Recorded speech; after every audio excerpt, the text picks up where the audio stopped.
bidang apapun, apa misalnya keren-kerenan aja. Biar bisa keluar dari zona nyaman itu, sedangkan kita itu generasi Z yang pengennya instan.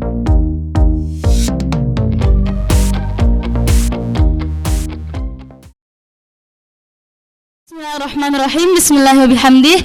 Assalamualaikum warahmatullahi wabarakatuh. Waalaikumsalam warahmatullahi wabarakatuh.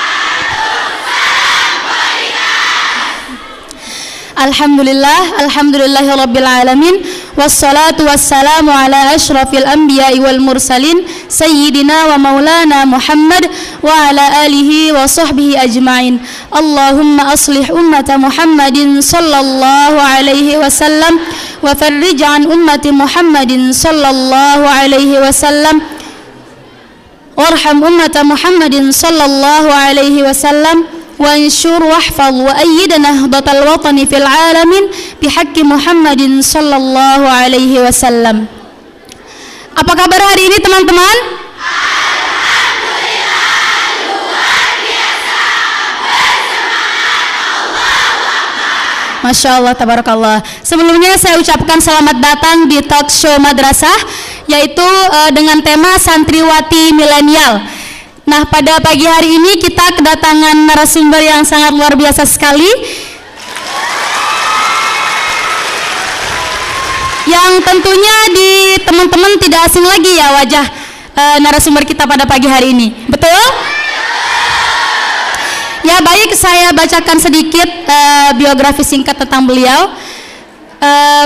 Narasumber kita pada pagi hari ini adalah Kak Zahwa Nadira Zainul Majdi, Bebus MA.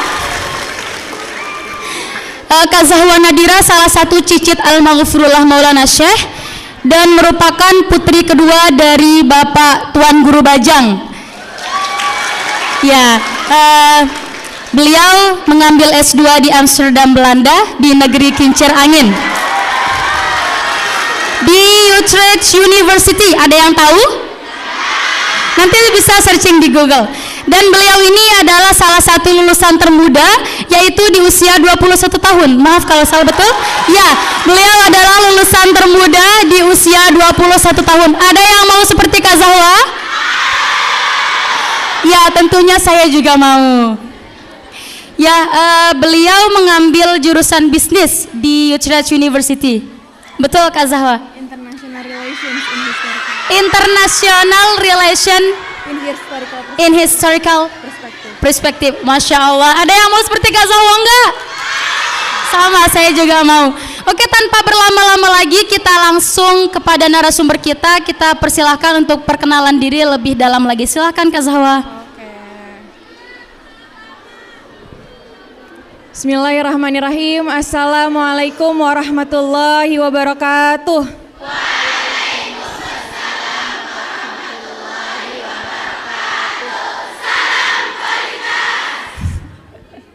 Alhamdulillahi bini'matihi tatimmus shalihat. Wassalatu wassalamu ala sayyidina Muhammadin sayyidis sadat wa ala alihi wa sahbihi anjumiz zahirat, amma ba'du. Yang saya hormati dan muliakan para pimpinan, para guru, para asatizul ustazah, MA Muallimat NWDI Pancor, serta adik-adik yang saya banggakan. Sebelumnya perkenalkan dulu, mungkin takut ada yang belum kenal. Kenal nggak adik-adik? Perkenalkan, nama saya Zahwa Nadira. Senang sekali, syukur alhamdulillah bisa diberikan kesempatan untuk bersilaturahim, bertatap muka dengan adik-adik sekalian. Masya Allah, cantik-cantik sekali nih.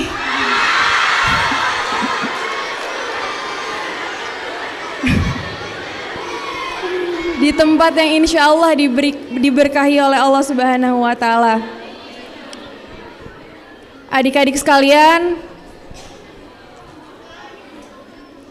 sebetulnya formatnya santai saja. Hari ini akan sharing-sharing, mungkin mengingatkan beberapa hal yang memang penting untuk dipegang oleh kita semua sebagai para penuntut ilmu. Kamu ada bridging lagi atau? Baik, saya lanjutkan.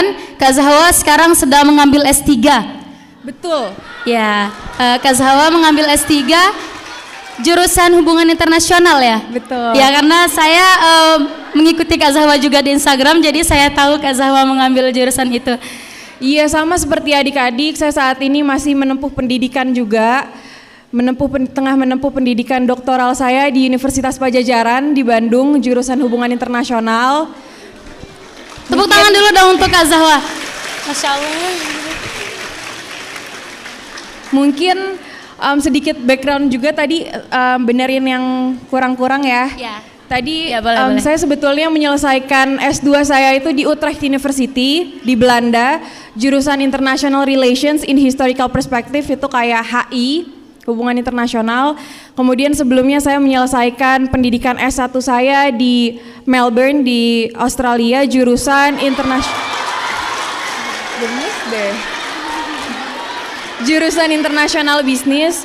Sebelum itu juga menyelesaikan pendidikan diploma saya di Singapura dengan jurusan manajemen bisnis. Nah, alhamdulillah gitu adik-adik. Kalau ngelihat adik-adik ini kayak ngelihat saya beberapa tahun yang lalu sebetulnya. Cantik-cantik sekali, Masya Allah. Oke, Kak Zahwa, karena saya mengikuti Kak Zahwa di Instagram, kemarin saya sempat lihat Kak Zahwa habis dari gunung ya? Betul. Ya.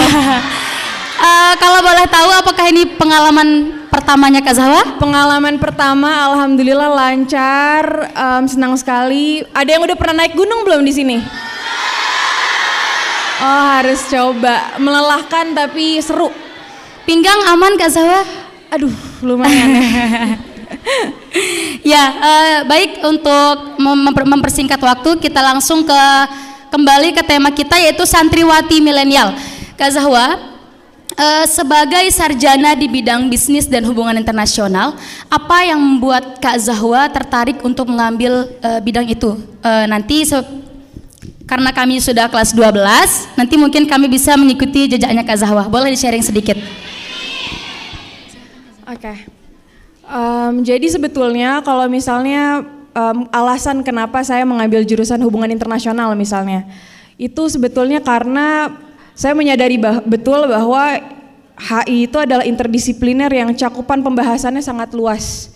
Cakupan pembahasannya sangat luas dan termasuk studi yang dinamis, yang sangat cepat perkembangannya, yang memang perlu sekali kita miliki gitu dasar-dasarnya. Aku boleh sambil berdiri nggak ya? Boleh banget, boleh banget. Nah, ini kan enak.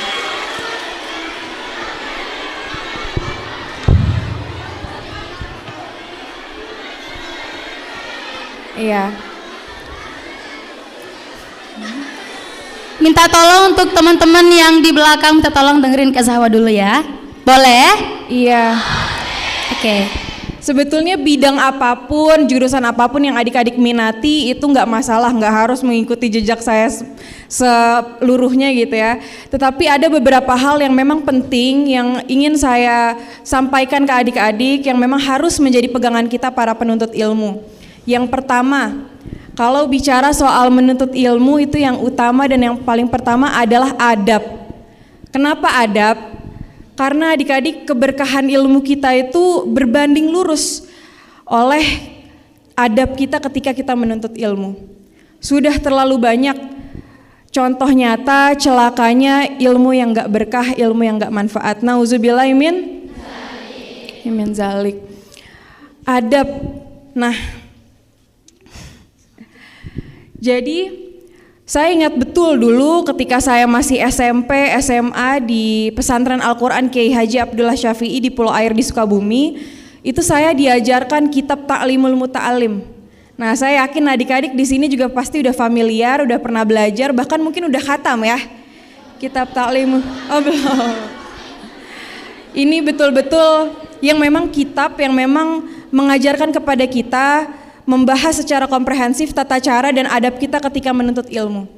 Ini adalah adik-adik Masya Allah bekal yang luar biasa, yang bekal yang saya bawa terus, yang paling berharga bahkan bisa saya katakan, yang saya bawa terus sejauh apapun saya menuntut ilmu, sejauh apapun dimanapun saya menuntut ilmu. Ini adalah bekal yang saya bawa terus-terusan, karena kita kan kalau jadi santri targetnya itu bukan banyak-banyakan ilmu, tapi seberapapun banyak dikitnya ilmu kita, semoga berkah dan manfaat. Adik-adik sekalian, saya tekankan sekali lagi untuk terus menuntut ilmu dengan penuh adab. Beruntung kita memiliki kesempatan untuk belajar, untuk mengamalkan, untuk mengetahui tata cara adab dalam menuntut ilmu. Seperti itu. Dan juga ada sebetulnya pesan Tuan Guru Bajang yang memang disampaikan kepada saya setiap kali saya merasakan kelelahan menuntut ilmu. Ini juga sebetulnya beliau meneruskan pesan yang disampaikan oleh Maulana Syekh kepada kita dalam konteks perjuangan. Yang pertama adalah yakin, yang kedua adalah ikhlas, yang ketiga adalah sabar, yang keempat adalah istiqomah. Yakin maknanya apa? Yakin maknanya tidak ada keraguan dalam hati kita sedikit pun akan ketetapan Allah Subhanahu wa taala. Jadi ketika kita menuntut ilmu itu kita yakin bahwa Allah yang Maha Murah akan memberikan ilmunya kepada kita yang bersungguh-sungguh. Jadi harus yakin adik-adik. Karena kalau kita tidak memiliki keyakinan ini, ketika kita dalam proses menuntut ilmu kita menemukan kesulitan-kesulitan, kita menemukan hasil yang tidak sesuai dengan harapan kita akan demotivated tuh. Kita akan putus asa, kita akan merasa apapun kayaknya yang saya lakukan akan kurang aja gitu. Tetapi kita harus memiliki keyakinan bahwa apapun hasilnya, kalau kita sudah ikhtiar yang terbaik, memberikan yang terbaik, itu adalah hasil yang terbaik. Gitu. Yang pertama adalah yakin. Yang kedua adalah sabar. Sabar ini terus terang paling sering diulang-ulang oleh Tuan Guru Bajang kepada saya. Kayaknya karena tahu anaknya yang ini kurang sabar sebetulnya. Jadi beliau sering sekali bilang, anakku sabar-sabarlah terhadap dirimu dalam berproses. Maka saya lanjutkan nasihat ini kepada adik-adik semua, sabar-sabar adik-adik dalam berproses.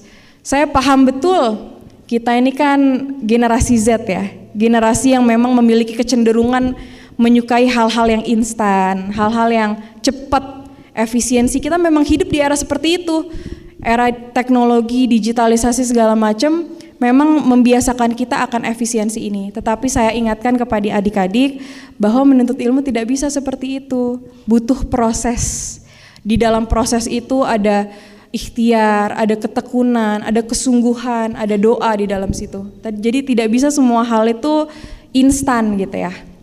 Yakin, sabar, ikhlas.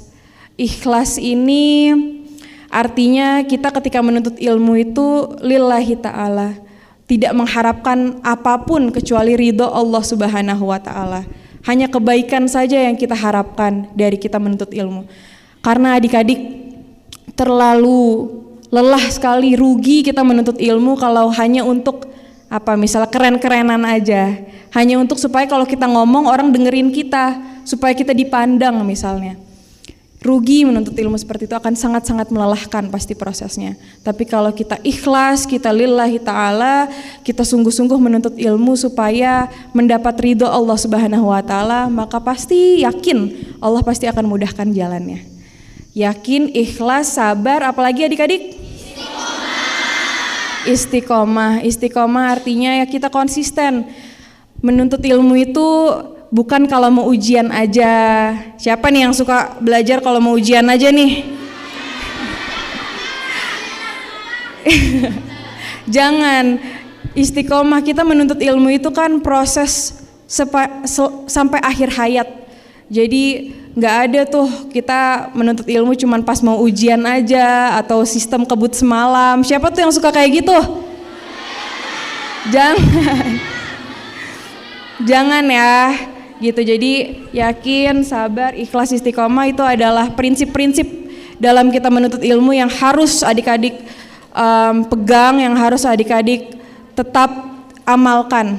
Insya Allah dimudahkan oleh Allah Subhanahu wa taala, berkah ilmunya, manfaat ilmunya, segala prosesnya dijalani dengan penuh kesukacitaan.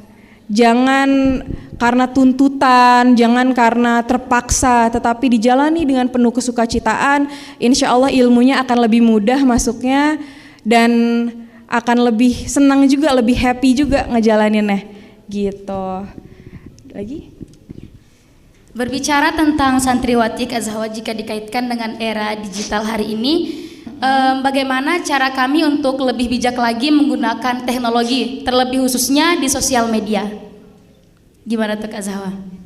Iya, di era digitalisasi yang seperti ini, disruptif yang sangat-sangat kencang, yang tadi sebetulnya kalau adik-adik sudah memegang prinsip beradab, bermedsos itu harus dengan penuh adab.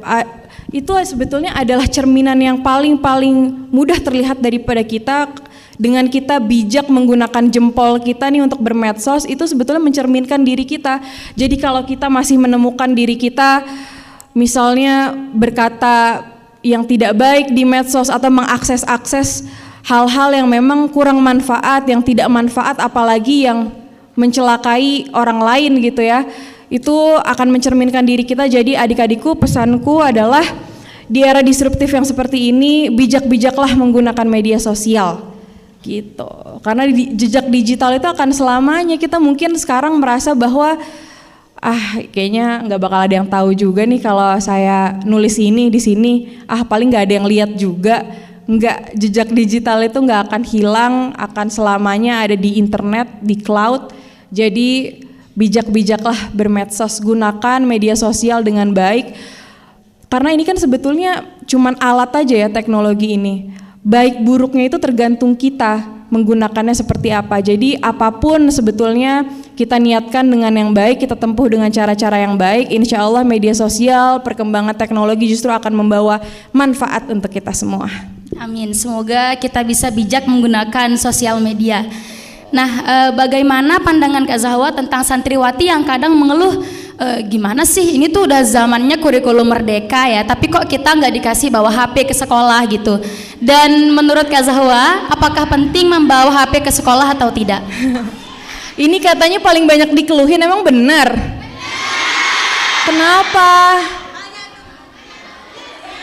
Kenapa coba? Coba apa urgensinya membawa HP ke sekolah? Ada yang mau jawab gak? Coba apa yang dirasa betul-betul urgent nih harus bawa HP ke sekolah? Angkat tangan coba. Yang di sebelah sana mungkin?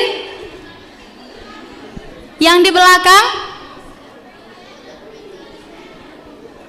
Nggak ada yang berani maju nih.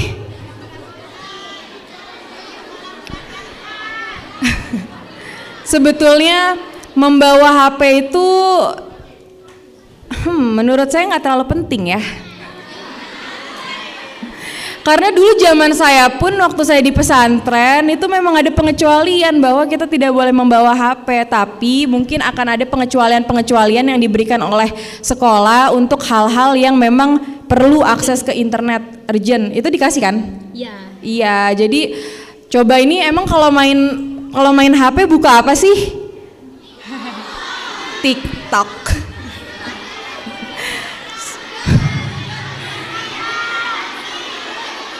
Lihat apa di TikTok?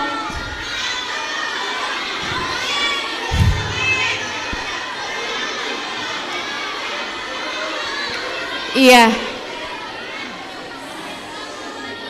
Iya adik-adik, coba justru maknai peraturan yang ada ini sebagai bentuk disiplin kita, patuh kita akan peraturan yang memang sudah ditetapkan. Bisa kok pakai internet, akses internet, pegang HP kalau memang dibutuhkan, tapi selain daripada itu mungkin memang dibatasi untuk hal-hal yang lebih besar manfaatnya gitu. Oke, sudah dengar nggak tadi Kak Zahwa bilang nggak terlalu penting kok bawa HP? Yang di belakang denger nggak? Ya, jadi kalau ada pengecualian atau kepentingan yang memang sangat-sangat penting, yang memang urgent, itu baru boleh bawa HP ya? Ya dong. Oke Kak Zahwa kan sekarang mengambil S3. Nah, apa yang membuat Kak Zahwa termotivasi untuk terus belajar? Karena kan banyak anak muda di luar sana yang bilang kalau udah S1 mending kerja aja deh gitu. Apa yang membuat Kak Zahwa untuk terus termotivasi belajar sampai saat ini? Oke. Kalau motivasi Zahwa ya, sejujur-jujurnya nih, itu sebetulnya adalah kesadaran, sebatas kesadaran bahwa kualitas diri ini tidak bisa ditentukan oleh faktor-faktor eksternal. Seperti apa contohnya? Seperti misalnya pandangan orang lain terhadap kita, kemudian kekayaan, atau misalnya kehormatan. Pandangan orang misalnya, oh keturunan siapa, itu nggak bisa menentukan kualitas diri kita gitu loh. Tapi justru yang menentukan kualitas diri kita adalah internal, karakter kita, adab kita, kemauan kita untuk belajar, our appetite akan ilmu, itu justru yang menentukan kualitas diri kita. Jadi simpelnya, intinya kalau misalnya nggak belajar ya Zawa nggak akan jadi orang yang berkualitas. Kalau Zawa nggak jadi orang berkualitas, Zawa nggak akan manfaat. Nah, Zawa nggak mau. Jadi adik-adik perlu kesadaran bahwa kualitas diri adik-adik ini ditentukan oleh apa-apa yang adik-adik lakukan sekarang. Moto hidup adik-adik, nilai yang adik-adik pegang, prinsip-prinsip yang adik-adik tunaikan, amalan-amalan yang adik-adik amalkan, itu justru yang akan menentukan kualitas diri adik-adik.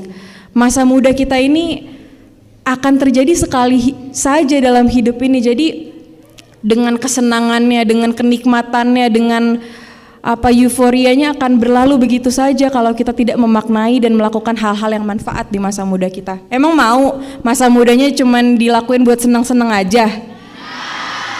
Enggak kan?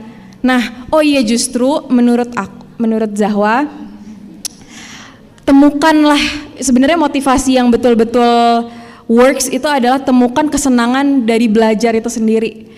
Sebenarnya menuntut ilmu itu fun kok. Apa contohnya, misalnya kita dari yang kita nggak tahu kita jadi tahu, apa yang kita belum bisa kita jadi bisa, itu kan menarik gitu loh. Jadi temukan kesenangan itu, jauhkan dari hal-hal yang memang ngedistract diri kita, yang membuat kita nggak bisa fokus. Itu motivasi itu dibuat sendiri sebetulnya. Kalau misalnya kita dengerin orang motivasi kita, mau sedunia motivasi kita, kalau misalnya diri kita tidak memaknainya, ya akan sounds klise aja, akan iya lewat begitu aja gitu. Jadi kesadaran adik-adik yang utama. Semangat nuntut ilmu enggak? Ya, jadi kualitas diri kita itu tadi sudah dikatakan oleh Kak Zahwa, kualitas diri kita itu tergantung terhadap apa yang kita lakukan sekarang ya Kak Zahwa ya. Ya baik, bisa kita buka sesi pertanyaan? Boleh. Yang mau nanya ke Kak Zahwa, kapan lagi kan Kak Zahwa datang ke sini khususnya buat kita? Siapa? Oke, yang di belakang boleh maju ke depan.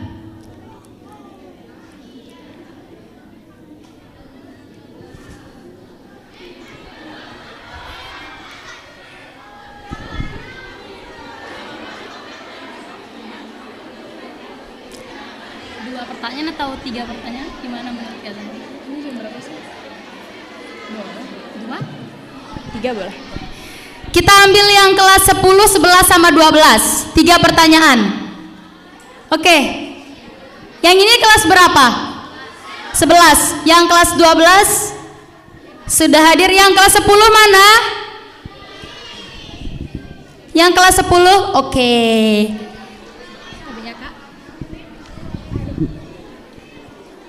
Boleh perkenalan diri dulu. Kelas berapa Kak? 12 Kak. Bismillahirrahmanirrahim. Bismillahirrahmanirrahim. Assalamualaikum warahmatullahi wabarakatuh.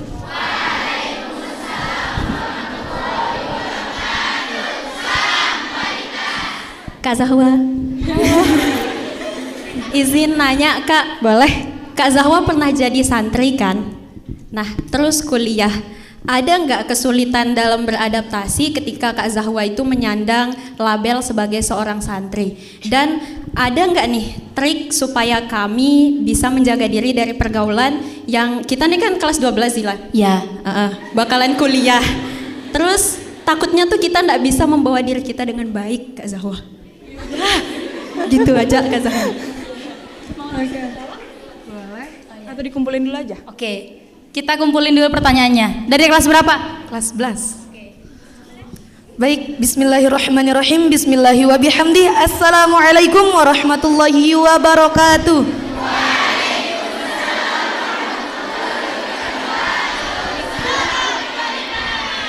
Perkenalkan, saya Sukma Wardani dari kelas 11 MIPA 1. Jadi gini nih Kak, ada satu pepatah yang bilang rubahlah dirimu maka kamu akan merubah masa depanmu.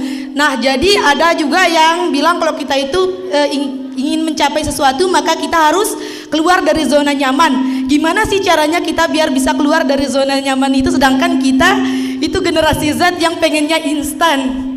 Baik, itu saja. Wassalamualaikum warahmatullahi wabarakatuh.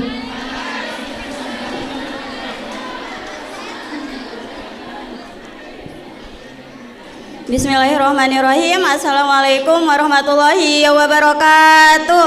Waalaikumsalam warahmatullahi wabarakatuh. Perkenalkan, nama saya Fahmi Yuliana dari kelas 10H.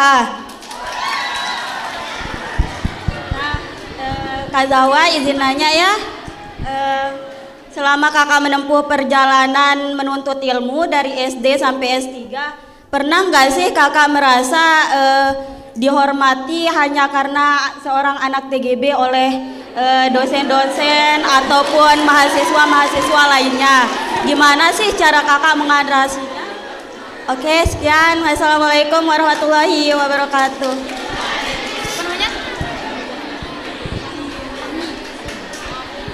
Baik Kak Zahwa, silahkan dijawab pertanyaan dari Eta. Dari siapa? Eta. Ya, Eta. Halo Eta. Tadi pertanyaannya.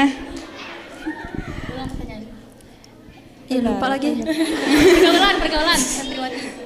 Ya, apakah ada kesulitan dalam beradaptasi ketika kita menyandang gelar seorang santri?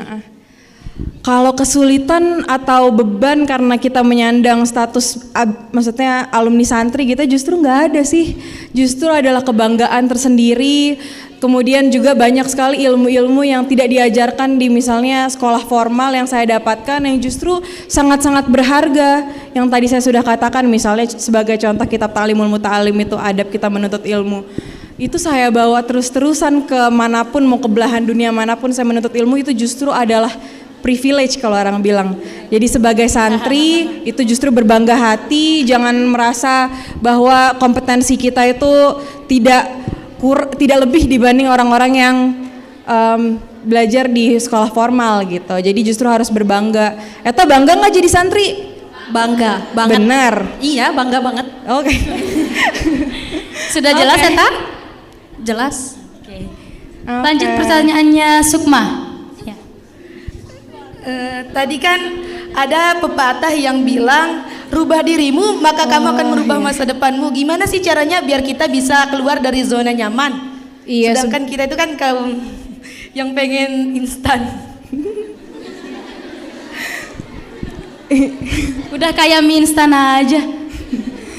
Iya, justru keluar dari comfort zone itu memang tumbuh kita berkembang itu kan memang selalu dihadapkan dengan ketidaknyamanan, namanya kan adaptasi ya. Tetapi justru tahu worth-nya kita di mana, tahu tujuan kita, maka adaptasi itu pasti akan terasa lebih mudah gitu loh. Kita memang mungkin generasi yang dicapnya generasi yang lebih suka instan atau generasi Z yang mungkin gak menghargai proses gitu, tapi kita justru harus buktikan bahwa dengan efisiensi yang ada kita bisa make the best out of it gitu loh, gitu. Aduh, Cukup Sukma? Kalau dari Fahmi Kak Zahwa, apa? tadi apa pertanyaannya? Oh, yang anak TGB. Iya.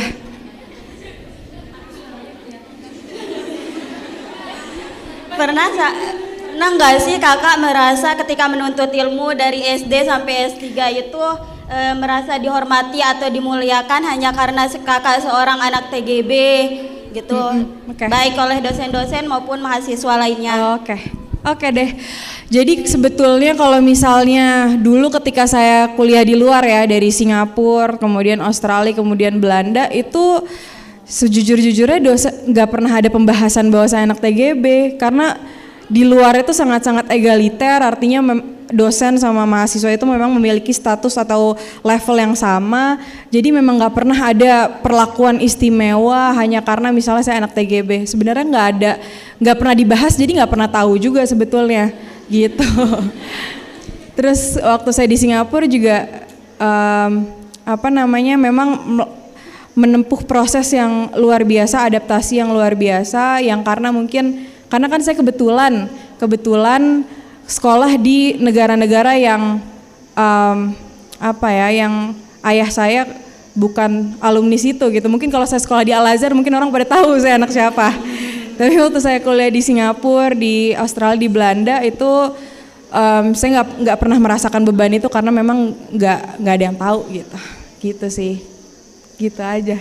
Cukup Fahmi, Eta dan Sukma. Pun kalaupun waktu saya di Jakarta, sekarang saya doktoral, itu kan dosennya misalnya kenal sama ayah saya atau mahasiswa-mahasiswanya kenal sama ayah saya, itu justru beban yang memotivasi, justru bukan beban yang tanda kutip gitu ya. Jadi kayak justru acuan dan motivasi yang luar biasa harus menjadi hebat seperti ayahanda gitu. Amin ya rabbal alamin. Doanya adik-adik doain.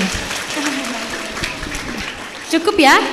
Ya, tadi pertanyaan yang sangat luar biasa sekali, bagaimana kita bisa keluar dari zona nyamannya kita, bagaimana supaya kita tidak terbeban dengan gelar santriwati ya teman-teman. Tadi teman-teman sudah dapat jawabannya dari Kak Zahwa. Baik Kak Zahwa, kami semua di sini dan tentunya juga saya sangat-sangat ingin pesan dari Syekh TYB untuk Kak Zahwa. Sampai Kak Zahwa bisa di titik yang sampai hari ini, sampai Kak Zahwa bisa berpendidikan hingga S3. Boleh Kak Zahwa share pesan Syekh TGB? Pesan TGB, sebetulnya yang tadi itu sih, yang prinsip-prinsip menuntut ilmu, yakin, ikhlas, sabar, istiqomah, dan mungkin TGB itu sering sekali bilang bahwa dengan doa dan ikhtiar yang tidak putus, tidak ada yang terlalu sulit untuk dicapai. Jadi adik-adik maksimalkan doanya, maksimalkan ikhtiarnya, doa diri sendiri, mendoakan diri sendiri, juga minta doa-doa dari orang-orang yang memang mustajab doanya, seperti orang tua kita, guru-guru kita, kemudian orang-orang terdekat kita. Rugi kalau kita masih memiliki orang tua tetapi kita tidak minta doa kepada mereka, kepada beliau-beliau gitu. Jadi maksimalkan doa, maksimalkan ikhtiar. Kalau kata Papa, dengan doa dan ikhtiar yang tidak putus, tidak ada yang terlalu sulit untuk dicapai gitu. Oke, sudah dicatat nggak? Oke, yang terakhir nih Kak Zahwa, pesan dan kesan dari Kak Zahwa untuk santriwati di sini, khususnya di MA Mu'allimat. Kesan dan pesan? Ya. Happy banget, hai. Masya Allah. Girang ya. Senang sekali, maksudnya dari awal bertatap muka, baru masuk ruangan juga udah disambut dengan luar biasa. Masya Allah semangatnya adik-adik. Zahwa berhusnuzon, mungkin semoga adik-adik memang mau mencari manfaat dari obrolan kita pada pagi hari ini. Semoga ada manfaatnya dari yang saya sampaikan. Jangan lupa diamalkan. Adik-adik semangat belajar, apalagi yang kelas 12 ini. Mau masuk jurusan apa sih rata-rata di sini? Apa? Bahasa Inggris. Bisnis. Biar kapelan sama Kak Zahwa ya. Iya, juga mungkin tips ya untuk teman-teman yang akan keluar dari akan menempuh proses kuliah yang lebih tinggi. Kompetensi di luar itu kan luar biasa. Jadi mungkin tipsnya, penguasaan bahasa itu harus diperkuat. Sebenarnya kunci dari penguasaan bahasa itu kan adalah balancing antara input dan output kita kan. Input itu seperti reading dan listening, output itu seperti speaking dan writing.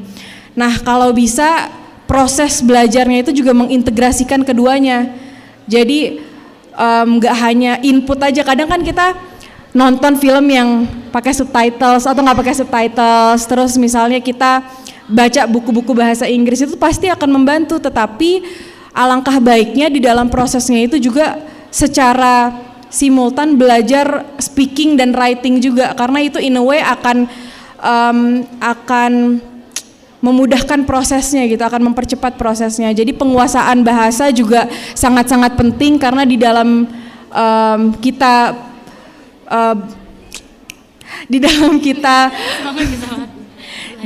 kita belajar itu tentu akan ada cross cultural thinking tuh di situ. Jadi ada pertukaran informasi. Kalau kita menguasai bahasa-bahasa lebih banyak selain bahasa Indonesia, bahasa-bahasa internasional, misalnya kita akan terbuka cakrawala kita ke informasi-informasi yang mungkin kita hanya bisa akses dengan bahasa-bahasa Inggris atau bahasa Arab gitu. Jadi penguasaan bahasa itu penting adik-adik gitu. Udah dicatat belum?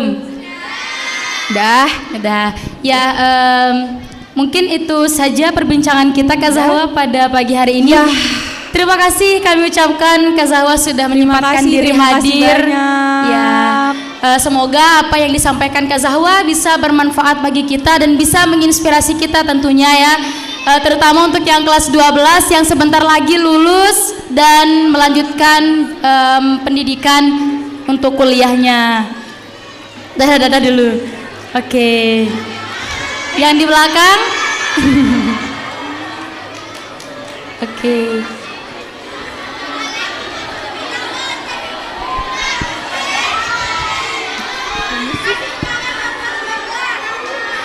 Oh, kasih semangat buat kelas 12 tadi kan udah disampaikan tuh sama Kak Zahwa. Iya kan minta disemangatin mulu nih. Semangat Kak Zahwa. beneran enggak? Semangat ya, pokoknya balik dari sini harus lebih semangat belajarnya ya. Pokoknya Zahwa tandain nih muka-mukanya harus jadi orang berhasil semua nih. Amin ya rabbal alamin. Dah. Oke, saya ulangi, semoga bisa bermanfaat bagi kita, semoga bisa menginspirasi kita semua. Dan terima kasih sekali lagi Kak Zahwa sudah hadir di madrasah kita.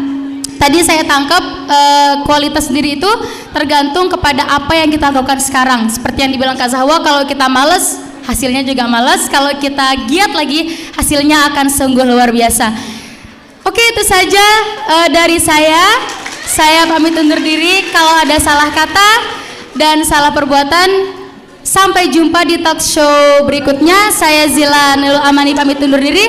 Wallahul muwaffiq wal hadi ila sabilir rasyad. Assalamualaikum warahmatullahi wabarakatuh.